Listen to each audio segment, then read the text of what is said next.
Ever wondered why a parade isn't just for fun and games anymore?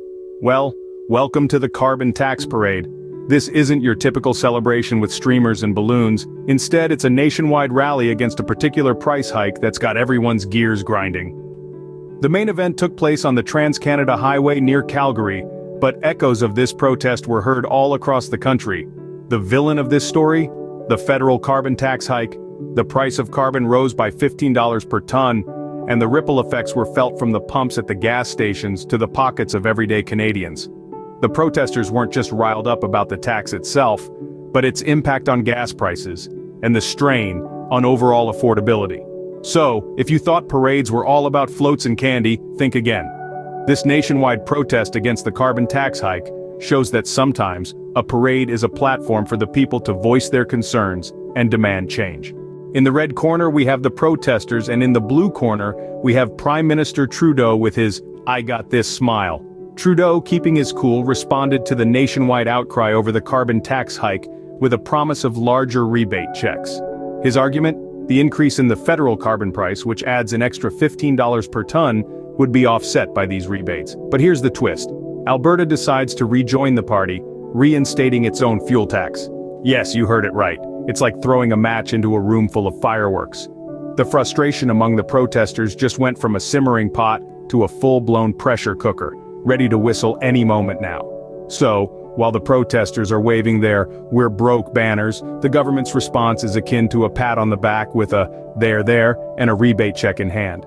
The message seems to be, let's not worry about the fire, here's some more fuel for you.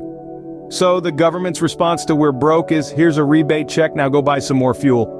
What do you get when you mix government grievances, freedom of speech, and a carbon tax? An environmentalist dream turned nightmare. This carbon tax protest, it isn't just about a tax, folks. It's a magnifying glass on the way our government is handling its affairs, a spotlight on the larger issues at hand. When citizens take to the highways and Parliament Hill, it's more than just a complaint about gas prices. It's a cry for better governance, a plea for transparency, and a demand for affordable living.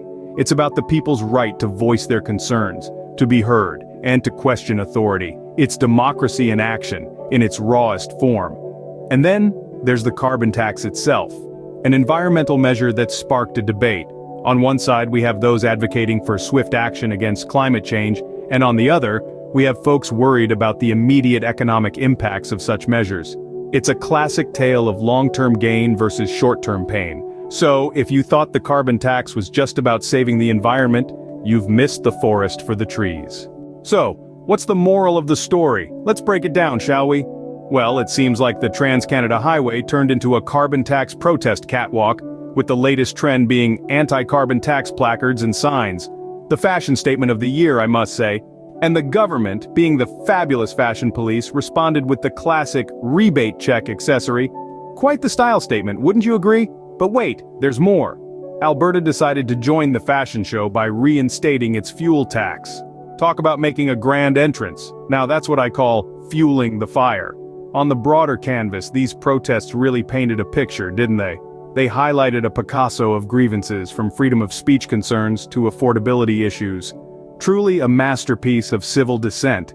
But let's not forget the elephant in the room, or should I say, the polar bear on the melting iceberg.